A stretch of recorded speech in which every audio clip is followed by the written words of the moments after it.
아버지의 사랑하심이 우리 아버지의 사랑하심이 우리 아버지의 사랑하심이 크고도 크도다.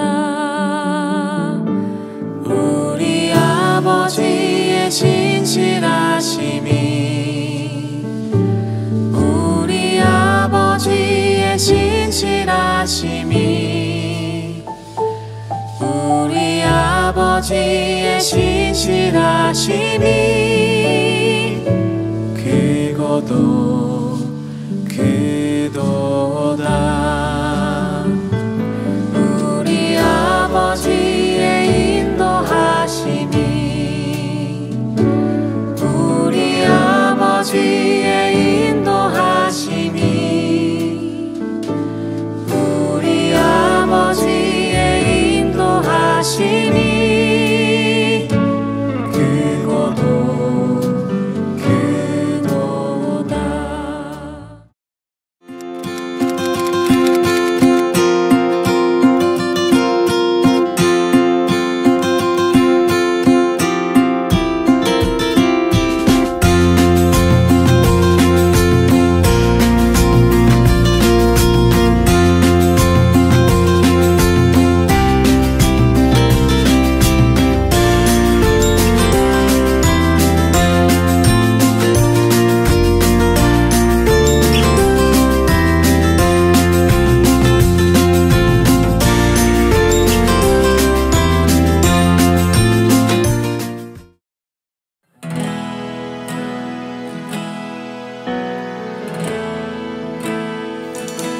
우리 삶을 다스리시고 우리 삶의 유일한 소망 되신 주님을 우리 다 같이 찬양하겠습니다. 주님만이 나를 아시네. 내 모든 삶 주가 만지시네. 주님 앞에 예배하는 그 은혜를 부어 주시리. 주님만이 온 땅의 소망 내 삶 속에 유일한 자랑이라. 주님 앞에 기도하는 이에게 그 은혜를 부어 주시리. 주님만이 나를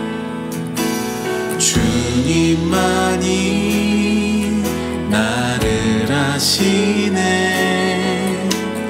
내 모든 삶 주가 만지시네. 주님 앞에 예배하는 이에게 그 은혜를 부어 주시리. 주님만이 온 땅의 소망 내 삶 속에 유일한 자랑이라. 주님 앞에 기도하는 이에게 그 은혜를 부어 주시리. 만왕의 왕 나를 기르시는 목자여. 내 모든 삶 주가 다스리시니 주님 뜻을 따르길 원하네. 오 주 한 분만 바라네.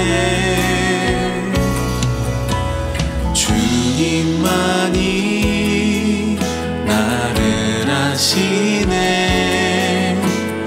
내 모든 삶 주가 만지시네. 주님 앞에 예배하는 이에게 그 은혜를 부어 주시리. 주님만이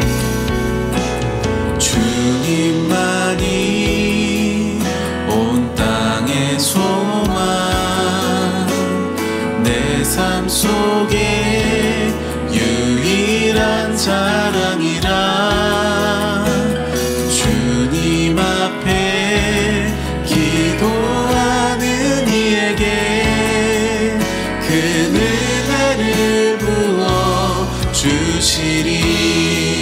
만왕의 왕, 만왕의 왕, 나를 기르시는 목자여, 내 모든 삶 주가 다스리시니 주님 뜻을 따르길 원하네. 오 주 한 분만 바라네.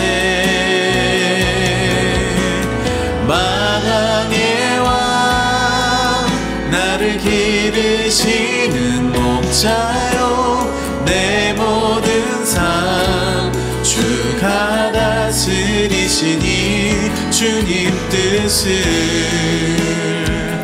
따르길 원하네. 오 주 한 분만 바라. 만왕의 왕, 나를 기르시는 목자여, 내 모든 삶 주가 다스리시니 주님 뜻을 따르길 원하네. 오 주 한 분만 바라네. 주님만이 나를 아시네. 내 모든 삶 주가 만지시네. 주님 앞에 예배하는 이에게 그 은혜를 부어 주시리. 그 은혜를 부어 주시리. 그 은혜를 부어 주시리.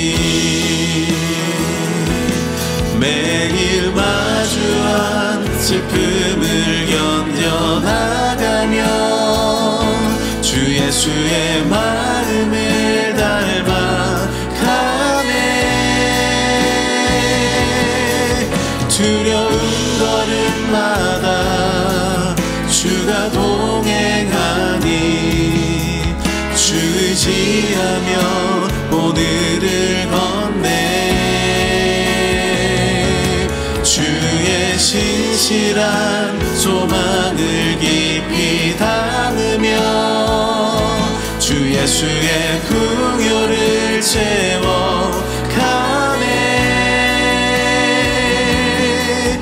하나님의 자녀로 명예 지켜가며 깊어진 삶을 주께 드리네.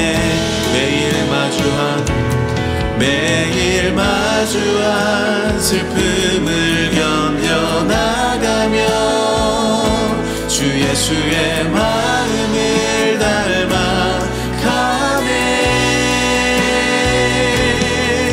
두려운 걸음마다 주가 동행하니 주 의지하여 오늘을 건네.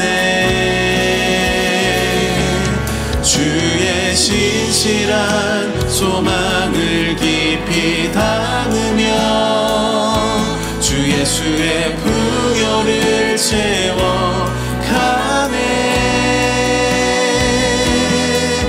하나님의 자녀로 명예 지켜가며 깊어진 삶을 주께 드리네. 우리 한 번 더 매일 마주한 슬픔을 견뎌나가며 주 예수의 마음을 닮아가네.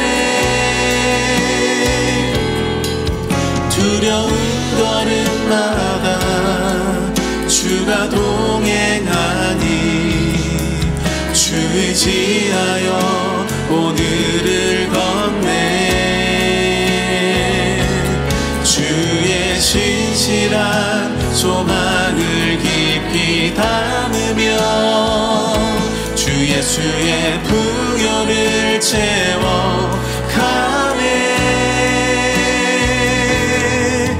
하나님의 자녀로 명예 지켜가며 깊어진 삶을 주께 드리네. 예배합니다.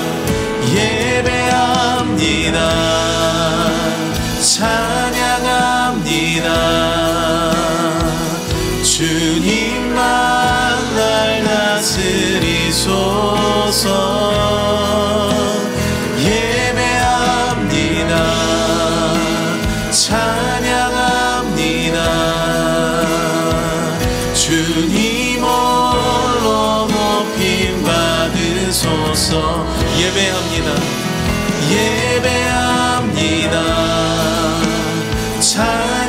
찬양합니다. 주님만 날 다스리소서. 예배합니다. 찬양합니다. 주님 홀로 높임 받은. 우리 한 번 더 하나님 바라보시면서 예배합니다. 찬양합니다. 주님만 날 다스리소서. 아멘. 예배합니다. 찬양합니다. 주님 홀로 높임 받은. 예배합니다.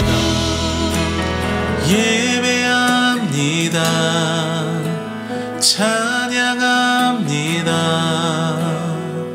주님만 날 다스리소서. 예배합니다. 찬양합니다. 주님 홀로 높임 받으소서.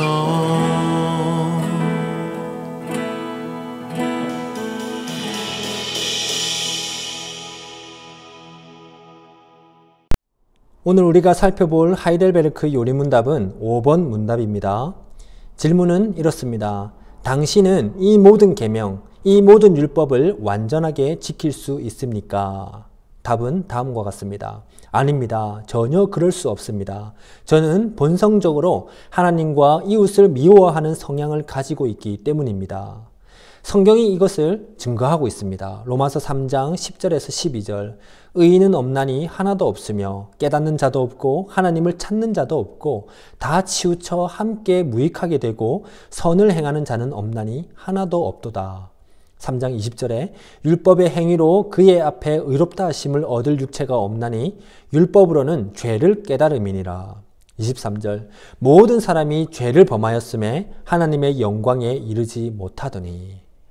우리는 율법을 온전히 지키기는 고사하고 그 율법 앞에서 자신들이 죄인이라고 정죄를 받을 뿐이며 겨우 자신의 죄가 무엇인지를 깨달을 따름입니다.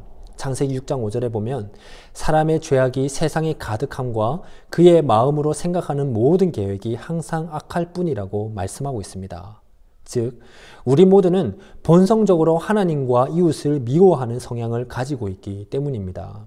그래서 율법을 순종할 수 없고 스스로 이롭게 될 수도 없는 것입니다. 그러나 예수님께서 십자가의 죽으심으로 우리의 죄를 갚아주셨기 때문에 우리는 의롭다 인정을 받을 수 있게 되었습니다. 로마서 3장 24절 그리스도 예수 안에 있는 속량으로 말미암아 하나님의 은혜로 값없이 의롭다 하심을 얻은 자 되었느니라. 그래서 우리에게는 오직 예수님만이 유일한 위로가 되는 것입니다. 이 위로를 흡족히 누려서 죄와 비참함으로 다시 살아가는 것이 아니라 하나님의 자녀답게 살아가는 우리 모두가 되기를 바랍니다.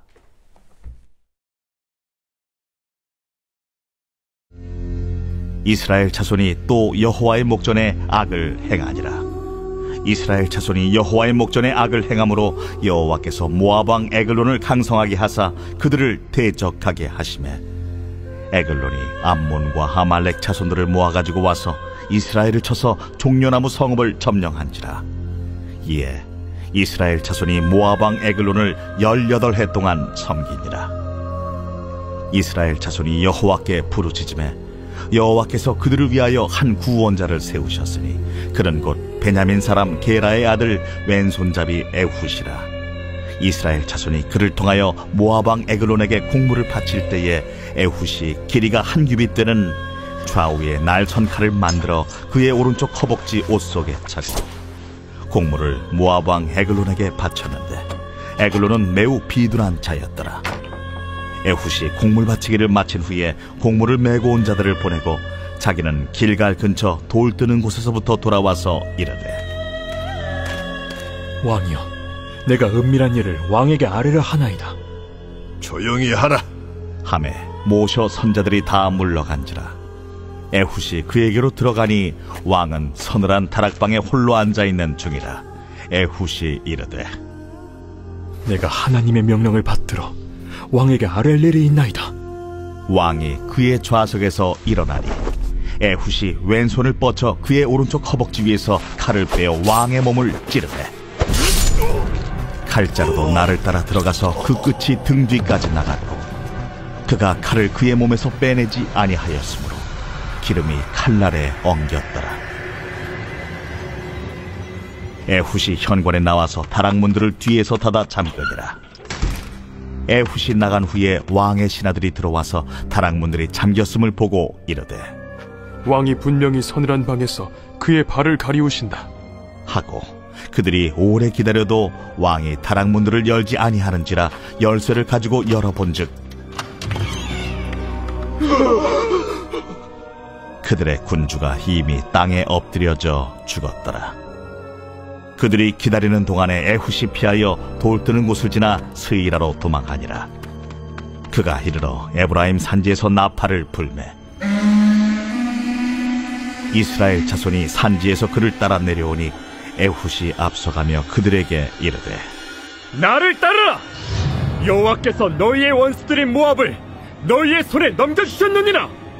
무리가 에훗을 따라 내려가 모압 맞은편 요단강 나루를 장악하여 한 사람도 건너지 못하게 하였고 그때에 모압 사람 약 10,000명을 죽였으니 모두 장사요 모두 용사라. 한 사람도 도망하지 못하였더라.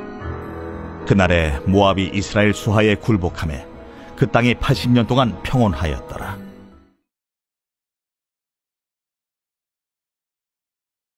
반갑습니다. 하늘그림교회 성도 여러분, 우리는 계속해서 사사기를 묵상하고 있습니다. 이 사사시대는 흔히 암흑시대라고 불리고 있는데 그 이유는 급속히 하나님을 잊어버리고 살게 된 결과이기 때문입니다. 굳이 하나님을 믿는 삶을 살아내지 않아도 된다고 여기면서 살게 된 결과가 바로 사사시대이기 때문입니다. 이스라엘 백성은 정복해서 분배받은 가나안 땅에서 삶을 시작하기 위해서는 가나안의 문화와 그들의 이방신을 받아들여야만 살 수 있다고 여겼던 것입니다. 그 결과 이스라엘의 모습에서는 하나님보다는 이방신을 섬기는 모습, 그리고 가나안의 문화에 따라서 도덕적으로 타락한 모습이 계속해서 나타나게 됩니다. 즉, 이 사사시대에는 이스라엘의 범죄가 크게 두 가지 모습으로 나타나게 되는데 먼저 겉으로 드러나는 삶의 문제로 나타나게 됩니다. 이방인들과 비슷한 삶을 살아가거나 그들의 삶을 좋아하고 그들의 문화를 받아들이면서 살아가면서 거룩한 하나님의 백성으로서의 구별된 모습이 사라지게 되는 것입니다. 그리고 하나님과의 관계인 내적인 문제가 또 생기게 됩니다. 이방신을 섬김으로 인해서 하나님을 믿는다고 하지만 이방신을 더 따르다 보니까 그들이 하나님을 향한 예배가 타락하게 되는 것입니다. 그래서 이 문제들 때문에 사사기는 크게 4가지 패턴이 반복되어 나타나게 됩니다. 이스라엘 백성들의 타락, 이스라엘 백성들의 범죄죠. 그리고 거기에 대한 하나님의 심판. 하나님께서 심판을 하시자 이들은 부르짖고 회개하게 됩니다. 회개하는 백성들을 위해서 하나님은 사사를 세워서 구원을 하시죠. 이런 것이 반복되고 있는데 첫 번째 나타났던 상황을 먼저 잠깐 살펴보면 이스라엘 백성은 땅을 다 분배받았지만 가나안의 거민들을 다 쫓아내지 않았습니다. 결국 하나님을 믿는다고 하면서도 하나님을 믿는 삶을 살아내지 않았죠. 오히려 이방신인 바알과 아세라를 섬기면서 살았습니다. 가나안에서 살아가는 이런 환경에서는 너무나 필요하고 의지해야 됐던 것으로 여겼던 것입니다. 하나님은 그래서 메소포타미아에게 지배를 받도록 심판을 하시는데 이들은 그 지배를 받으면서 그냥 바로 하나님께 회개한 것이 아니라 그 심판 안에서 그냥 또 익숙해 살았던 것입니다. 그 기간이 8년이었는데 8년쯤 지나고 나니까 이들은 그제서야 하나님 죄송합니다 하고 부르짖었던 것입니다. 회개했던 것이죠. 그래서 하나님은 온니엘이라는 사사를 들어서 이들을 구원해내시고 온니엘을 통해서 40년 동안이나 이들에게 평안한 삶을 허락하셨습니다. 이후에 온니엘이 죽고 나서 사람들은 또다시 죄를 짓기 시작했습니다. 어쩌면 인간의 최대 비극은 잘못을 계속해서 거듭 반복하는 데 있는지도 모르겠습니다.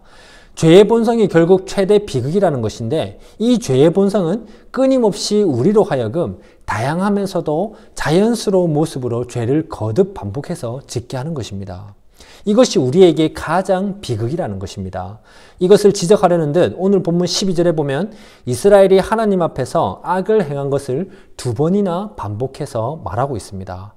그런데 이스라엘이 어떤 죄를 지었는지는 언급하지는 않는데 오늘 본문은 이 이스라엘 백성들의 죄를 이미 내포하고 있습니다. 19절을 보십시오. 여기서 자기는 에훗인데 에훗은 길갈 근처 돌 뜨는 곳에서부터 돌아와서 이르되 길갈과 그 근처 돌 뜨는 곳이라는 언급이 나오고 있습니다. 이미 이스라엘 백성들에게는 돌 뜨는 곳, 돌 뜨는 장소가 익숙했던 것입니다.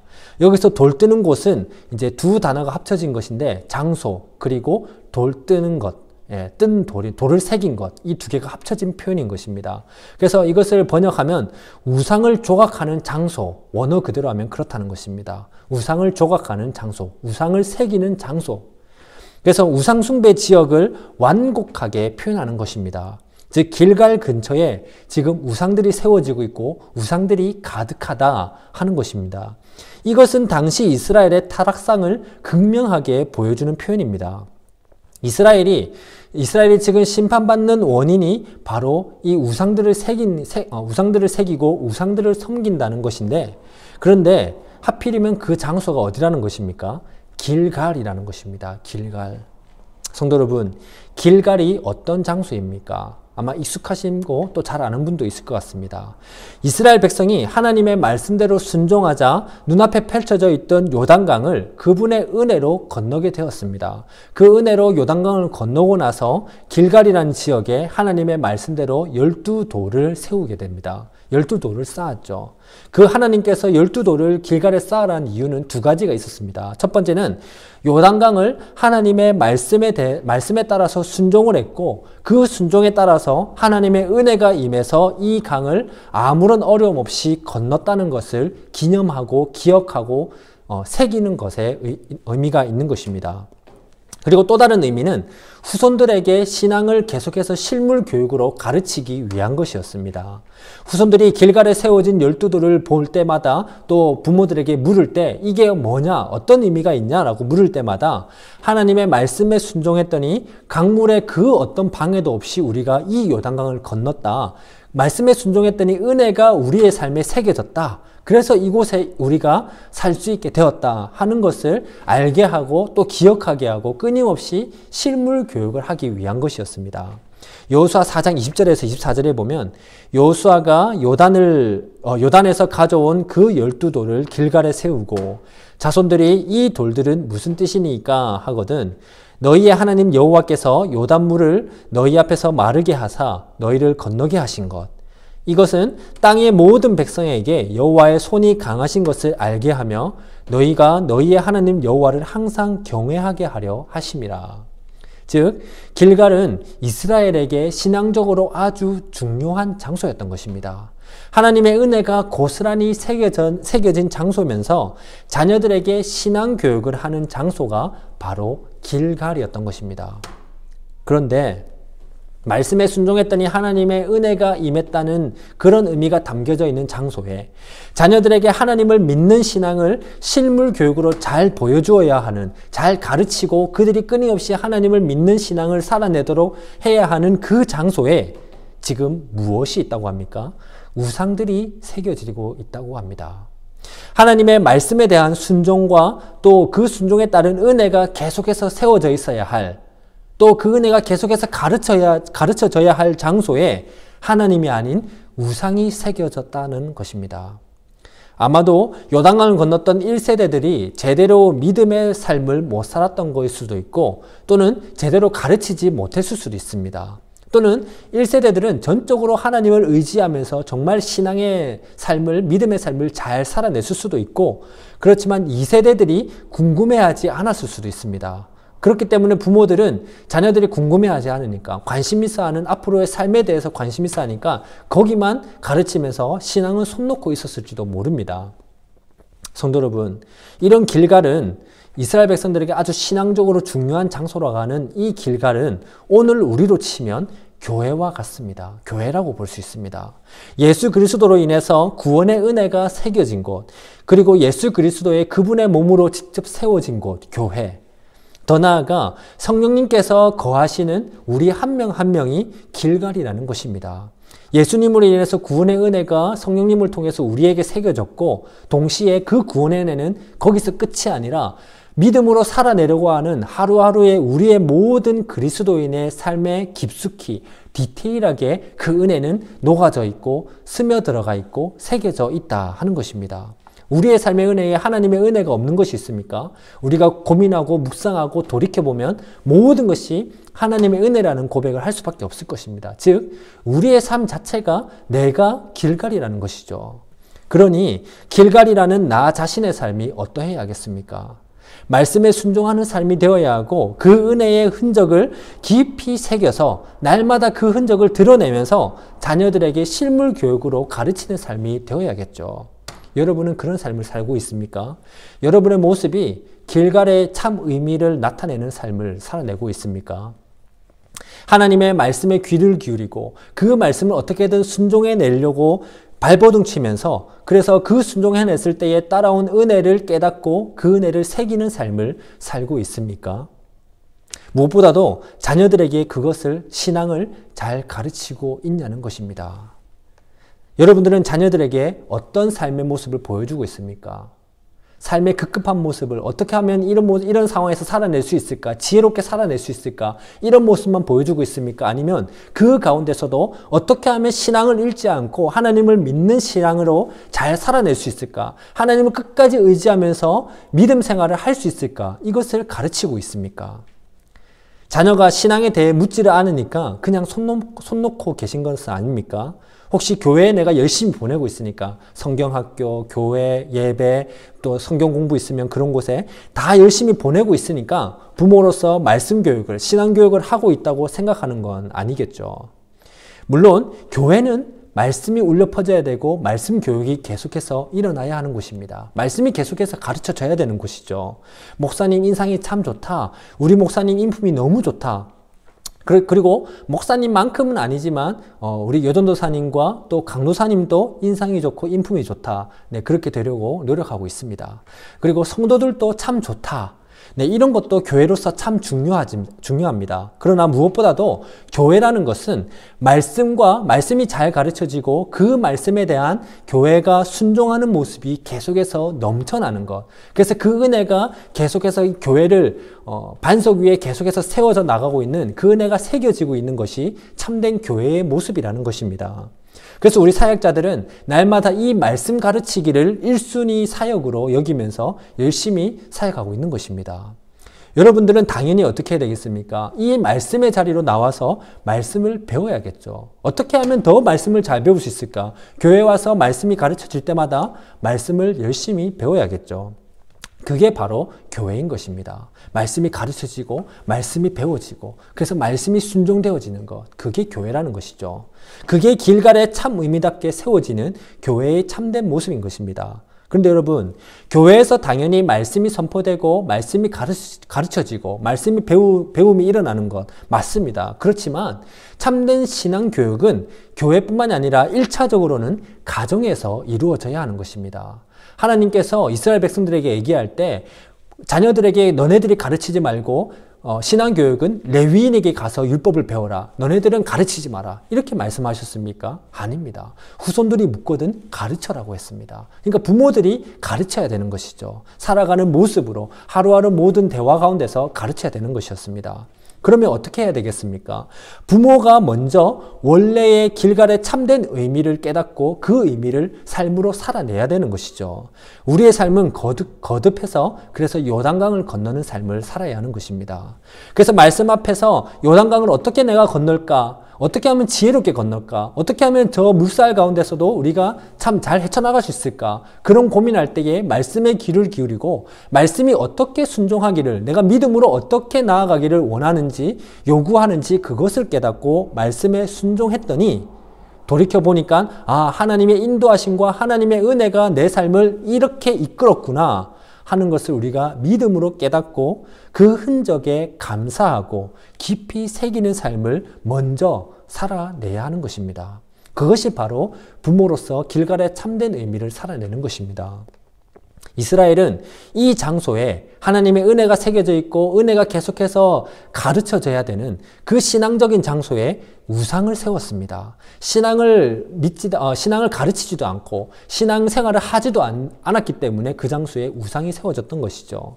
하나님 섬기기를 너무나 가볍게 여기고 또는 지금 당장 먹고 사는 것이 더 중요하다고 여겨졌기 때문에 하나님의 말씀은 잠깐 덮어두고 오늘은 그냥 잠깐만 하자.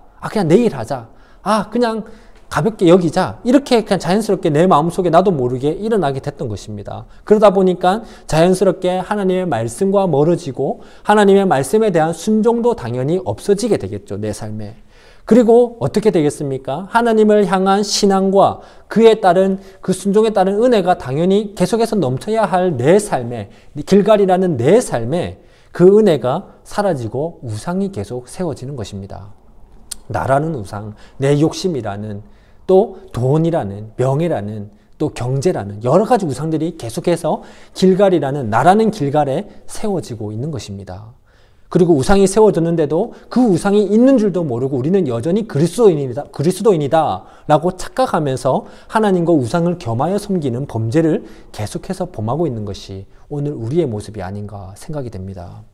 성도 여러분, 교회뿐만 아니라 여러분 각자가 길갈이라는 사실을 꼭 기억하시길 바랍니다. 교회만 길갈이고 나는 아니다. 절대 아닙니다. 여러분 한 명 한 명이 예수 그리스도로 구원의 은혜가 새겨졌고 구원의 은혜가 또 세워지고 있는, 말씀과 순종이 끊임없이 일어나고 있는 길갈이라는 사실을 명심하시길 바랍니다.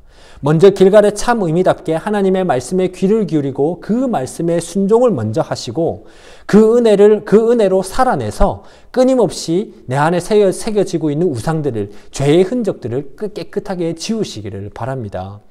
그래서 길갈의 참 모습을 여러분이 먼저 잘 살아내서 자녀들에게 신앙의 실물 교육이 되기를 바랍니다. 성도 여러분, 오늘 본문에서 이스라엘의 죄가 무엇이라고 했습니까? 하나님의 구원의 은혜가 새겨져야 할 이 길갈에 하나님을 믿는 신앙을 드러내고 자녀들에게 실물로 신앙을 교육해야 하는 이 길갈이라는 장소에 우상을 세우고 우상을 섬긴 것이 바로 이들의 심각한 죄였던 것입니다. 그 결과 하나님은 모압이라는 나라를 들어서 이스라엘 백성들을 심판하십니다.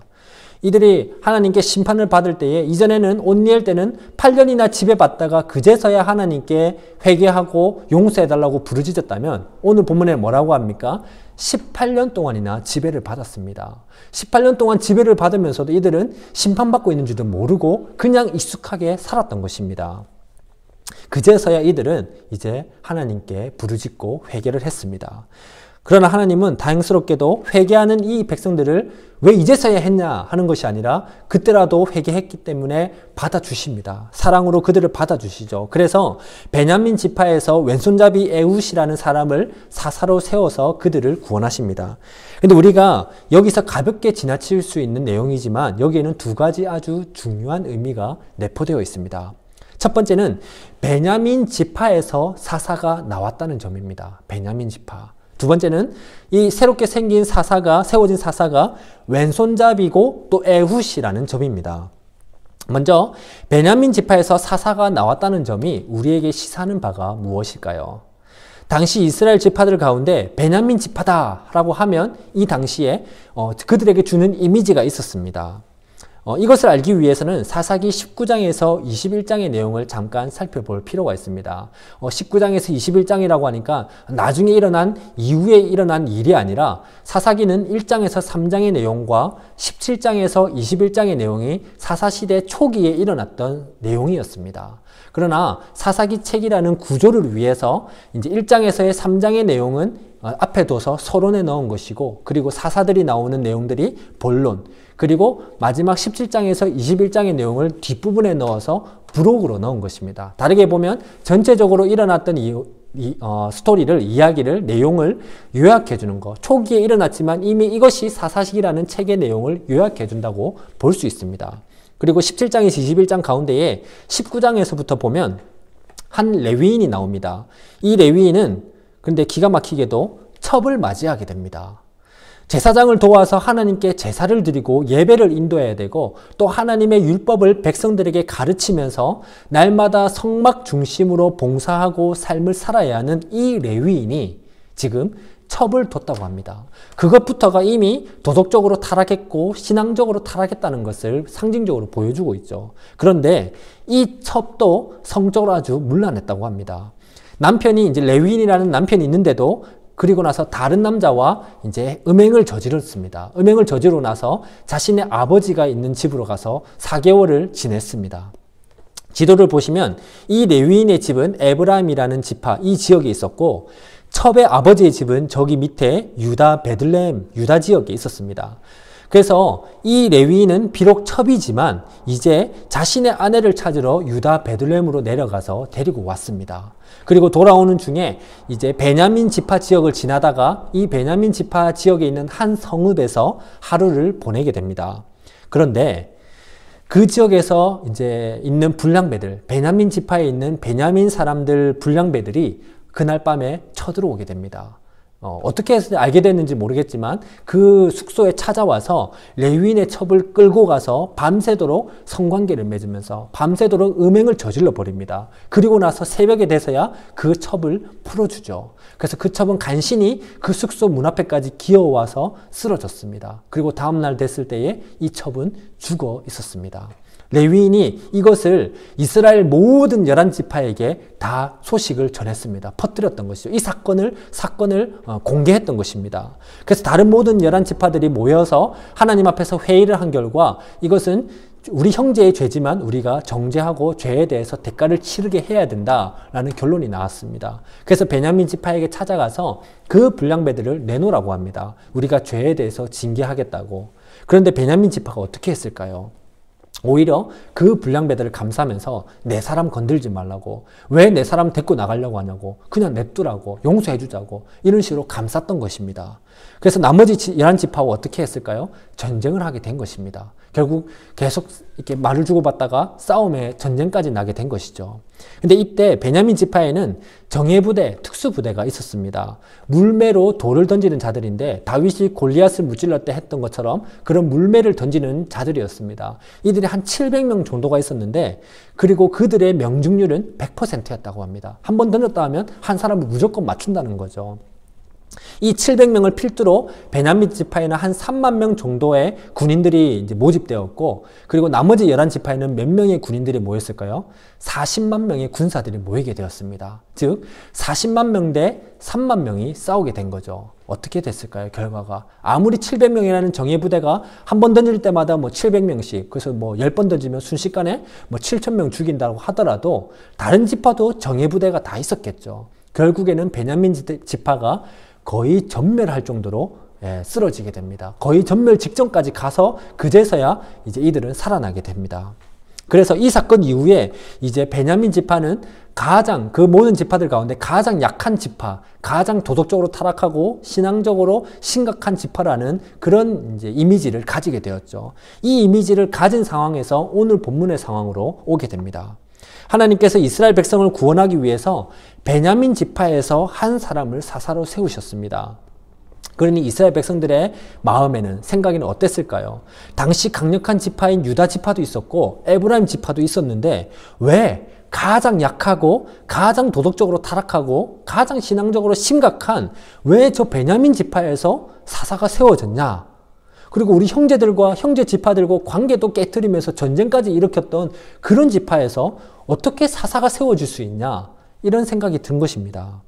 이것은 아무리 강하고 그 당시에 아무리 또 뛰어나고 또 잘 살고 있어도 이스라엘을 구원할 만한 믿음의 용사가 그 당시에는 그 어느 지파에도 없다는 것을 하나님께서 지적하기 위함이었습니다. 그 어느 지파에도 하나님의 말씀에 순종할 만한 사람이 없다는 것을 보여주는 것이죠. 하나님의 말씀이 울려 퍼졌을 때에 그 누구도 아멘 하고 치고 나갈 사람이 없었다는 것입니다. 18년 동안 지배받으면서 이들이 하나님의 말씀을 한 번도 안 들었을까요? 모르겠습니다. 들었을 수도 있겠죠. 그러나 그 누구도 하나님께 다시 우리가 돌이키자라는 말을 안 했다는 것입니다. 그래서 그 가운데서 가장 타락하고 신앙적으로 약한, 심각한 그런 지파에서 한 사람을 택했던 것입니다. 그들을 오히려 지적하기 위해서였던 것이죠. 에훗이 믿음이 처음부터 좋았는지는 모르겠습니다. 그러나 적어도 하나님의 택함을 받은 후에는 하나님의 말씀대로 순종해서 이스라엘을 구원해냈습니다. 그리고 하나님의 다스림을 드러내면서 이스라엘을 80년 동안이나 다스렸습니다. 가장 약하고 도덕적으로 타락하고 신앙적으로 심각한 지파의 사람이 자신들을 80년 동안 다스렸다는 것입니다. 하나님께서 그들의 어리석음을 지적하는 것이죠. 동시에 성도 여러분, 우리가 바로 이런 베냐민 지파와 같은 존재인 것입니다. 하나님은 예수님을 통해 죄의 비참함, 타락한 그 자체로 살아가는 우리 한 사람 한 사람을 택하신 것입니다. 우리가 잘 믿을 것 같으니까 하나님께서 우리를 택했겠습니까?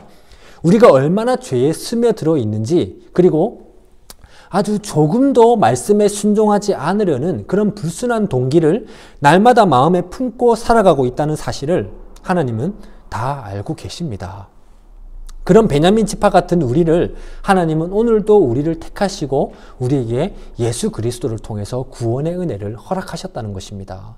그리고 그런 우리를 통해서 하나님의 뜻을 이 땅에 이루시려는 것이죠. 세상에 미련한 것들을 부끄럽게 만드는 것, 그게 하나님의 방법인 것입니다. 내가 힘이 없는데, 내가 잘하는 것도 없는데, 나는 달란트도 없는 것 같은데, 그리고 하루 살기 급급해서 교회는 내가 잘 못 섬기고 있고 날마다 내 삶에 그냥 얽매여 살아가고 있는데, 맨날 죄에 또 넘어지고 습관적인 죄를 짓고 있는데, 사람들과의 관계를 맨날 깨트리고 있는 화음 대장인데, 그러나 여러분, 하나님은 그런 우리를 하나님의 자녀로 부르셨습니다. 우리가 오늘도 말씀을 듣고 그리스도인답게 살려고 발버둥거릴 수 있는 가장 근본적인 이유가 뭐겠습니까? 베냐민 지파 같은 우리를 택하신 하나님께 있다는 것을 잊지 마시길 바랍니다. 전적인 하나님의 은혜가 우리에게 주어졌기 때문에 오늘의 삶이 있는 것입니다. 우리가 잘나서가 아닙니다.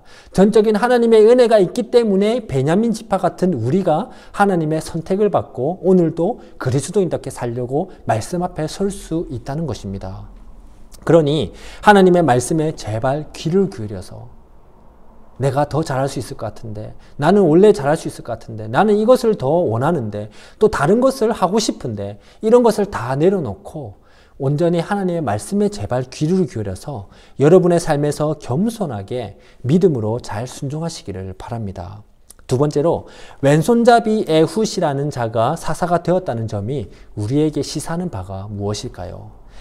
베냐민이라는 이름의 뜻은 오른손의 아들이라는 뜻입니다. 원래 맨 처음에 이 아들을 낳았을 때 베논이라는 슬픔의 아들이라는 이름이 지어졌습니다. 그러나 야곱은 베냐민이라고 해서 오른손의 아들, 이렇게 이름을 바꿨습니다. 보통 성경에서 오른손은 하나님의 권능과 하나님의 능력을 나타낼 때 사용되는 표현인 것입니다. 출애굽기 15장 6절에 보면 여호와여 주의 오른손이 권능으로 영광을 나타내시나이다. 여호와여 주의 오른손이 원수를 부수시나이다.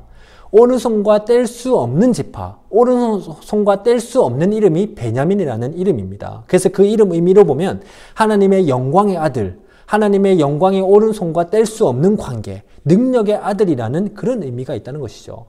그래서 오른손과 뗄 수 없는 지파인데 지금 어떤 사람이 나왔습니까? 그 가운데 왼손잡이가 있다는 것입니다. 원어 그대로 보면 이 왼손잡이라는 단어는 오른손이 묶인 사람이라는 뜻입니다.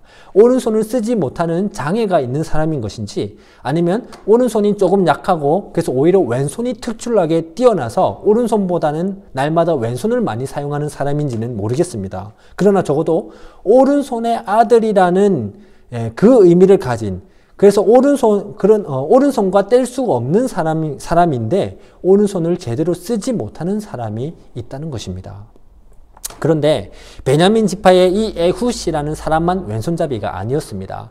아까 전에 베냐민 지파 이야기를 하면서 물매를 던지는 정예부대 700명을 얘기했죠. 근데 그들 모두가 왼손잡이였다고 합니다. 사사기 20장 16절에 보면 이 모든 백성 중에서 택한 700명은 다 왼손잡이라 물매로 돌을 던지면 조금도 틀림이 없는 자들이더라. 오른손과 뗄 수 없는 지파에 오른손을 사용할 수 없는 왼손잡이 정예부대가 있다는 게 무엇을 의미할까요? 이 말은 베냐민 지파가 지금 하나님의 심판 아래에 있다는 것을 상징적으로 보여주는 표현인 것입니다. 죄를 분별하지 못하고 돌이키질 않는다는 것을 보여주는 것이죠. 오른손잡이 지파가 오른손과 뗄 수 없는 지파가 오른손이 아닌 왼손잡이 정예부대가 지금 세워지고 있는데 오른손을 사용할 수 없는 왼손잡이들이 나타나고 있는데도 그 잘못된 것을 무엇이 잘못됐는지 깨닫지도 못하고 바로잡아 고치지도 않는 것. 잘못된 대로 그냥 잘 살고 있다고 착각하고 있는 것입니다. 그러니 죄를 덮어주게 되고 형제 지파들과 전쟁까지 하는 그런 상황까지 가게 된 것이었습니다.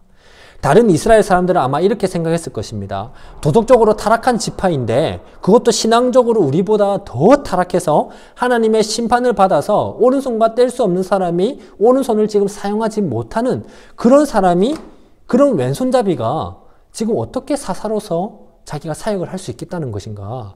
왼손잡이라는 것 자체가 지금 타락했다, 연약하다, 하나님의 심판을 받고 있다는 것을 상징적으로 보여주고 있는 모습인데 그런 자가 사사로서 역할을 잘 할 수 있을까?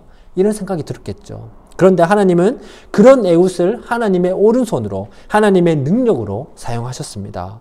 그 어느 누구도 모압과 싸우려 하지 않을 때에 겉으로는 저 사람이 약한데 베냐민이 너무 약한데 어떻게 왼손잡이가 나올 수 있냐 투덜투덜은 되지만 정작 모압과는 그 누구도 싸우려고 하지 않을 때에 다들 그 지배 아래서 그냥 이렇게 살아가자 하면서 살아가고 있을 때에 하나님의 선택을 받게 되자 에훗은 어떻게 합니까? 하나님의 말씀대로 순종을 하게 됩니다. 가장 약한 베냐민 지파에서 그것도 죄로 인해서 심판을 받아서 오른손과 뗄 수 없는 사람이 오른손을 사용할 수 없는 왼손잡이로 살고 있던 이 에훗은 이스라엘을 지배했던 모압 용사 약 10,000명을 죽이면서 이스라엘을 구원해냈습니다. 여러분 에훗의 이름의 뜻이 무엇인 줄 아십니까? 연합, 하나됨이라는 뜻을 가지고 있습니다. 형제들과의 깨어짐, 하나님과의 관계가 깨어진 이 상황 가운데서 연합, 하나됨이라는 이름을 가진 에훗이라는 사람이 나와서 하나님의 말씀에 순종함으로써 모든 것을 바로잡았습니다. 하나님과의 관계도 회복시켰고 형제들과의 관계도 회복시켰습니다. 그들에게 구원의 은혜도 주었고 뿐만 아니라 그 베냐민 지파에서 에훗이라는 사람을 통해서 하나님의 은혜 안에 평온하게 80년이나 지내는 그런 은혜를 누리게 되었던 것이죠. 성도 여러분, 이런 에훗은 오늘 우리의 모습이기도 합니다. 하나님께서 태초에 인간에게 부여하신 거룩함, 또 하나님의 능력, 무엇보다도 하나님의 그 모든 성품을 우리에게 주셨는데, 그러나 우리는 죄로 인해 이 모든 것을 잃어버렸죠. 우리 역시 하나님께서 부여하신 오른손이 묶여버린 사람인 것입니다. 하나님과의 관계가 깨어졌고 이로 인해 사람과의 관계도 우리는 잘 맺지 못하죠. 우리의 모습을 보면 죄의 본성, 하나님의 심판이라는 그 죄 자체가 날마다 고스란히 묻어나는 그런 모습이 나타날 수밖에 없다는 것입니다. 힘들게 맺은 사람과의 관계가 이 죄의 본성 때문에 한순간에 아주 쉽게 깨어지는 모습이 바로 우리 사이에 날마다 일어나지 않습니까? 그래서 우리를 하나님은 그리스도인으로 선택하시고 부르신 것입니다.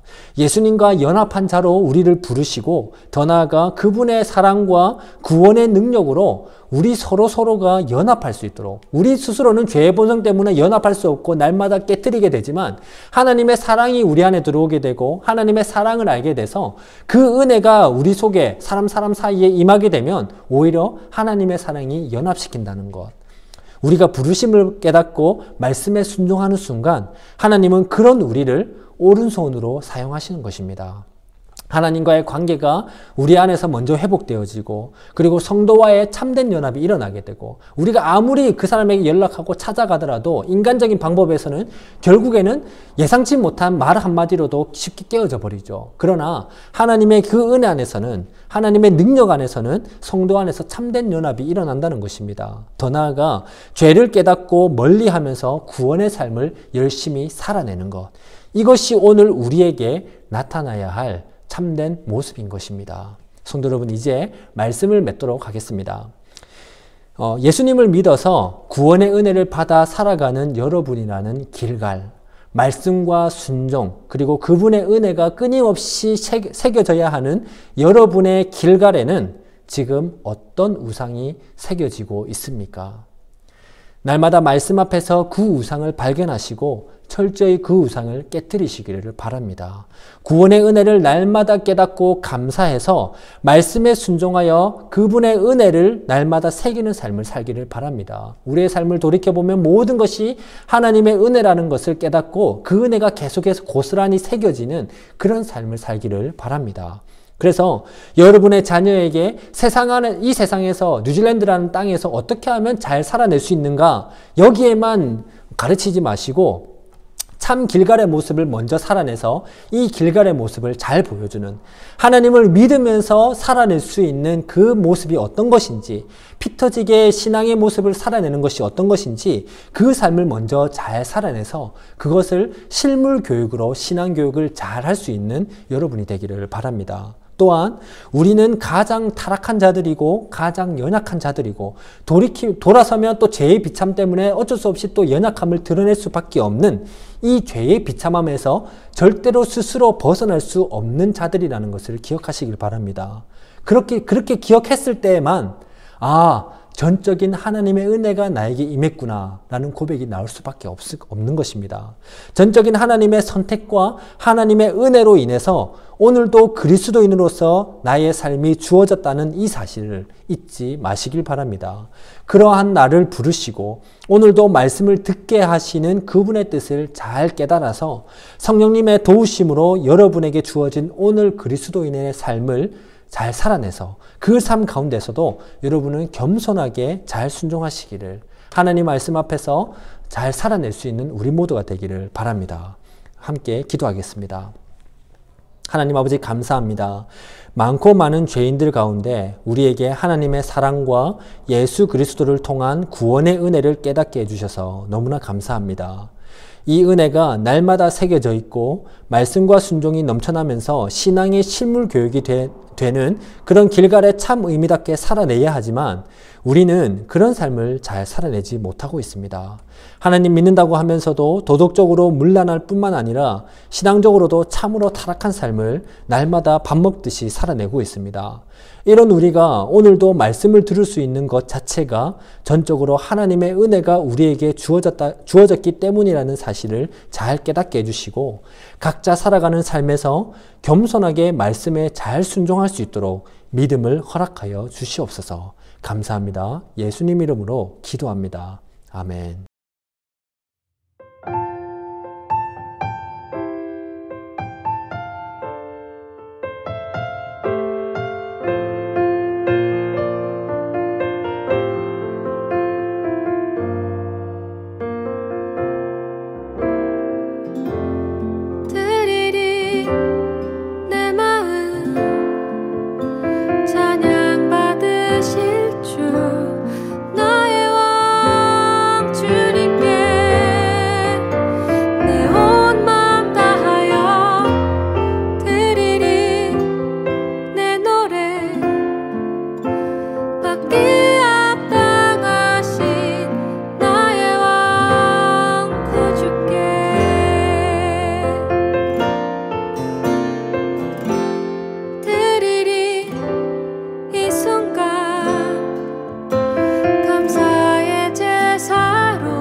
하나님 아버지 감사합니다. 하나님을 믿는다고 하면서도 죄를 사랑하고 하나님의 말씀이 들리고 새겨져야 하는 자리에 우상을 새기는 목이 뻣뻣한 우리를 오늘도 말씀 앞으로 불러주셔서 너무나 감사합니다.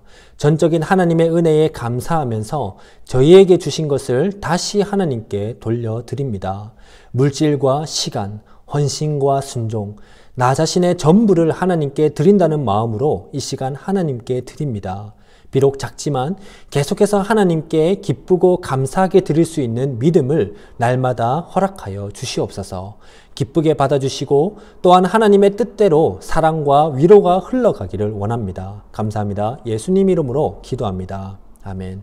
주기도문으로 예배를 마치도록 하겠습니다. 천천히 그 의미를 곱씹으면서 주기도문을 하겠습니다. 하늘에 계신 우리 아버지여, 이름이 거룩히 여김을 받으시오며 나라가 임하시오며 뜻이 하늘에서 이루어진 것 같이 땅에서도 이루어지이다. 오늘 우리에게 일용할 양식을 주시옵고 우리가 우리에게 죄 지은 자를 사하여 준 것 같이 우리 죄를 사하여 주시옵고 우리를 시험에 들게 하지 마시옵고 다만 악에서 구하시옵소서. 대개의 나라와 권세와 영광이 아버지께 영원히 있사옵나이다. 아멘. 우리 아버지의 사랑하심이 우리 아버지의 사랑하심이 우리 아버지의 사랑하심이 크고도 크도다. 우리 아버지의 신실하심이 우리 아버지의 신실하심이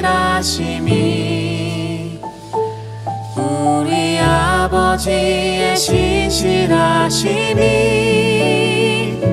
크고도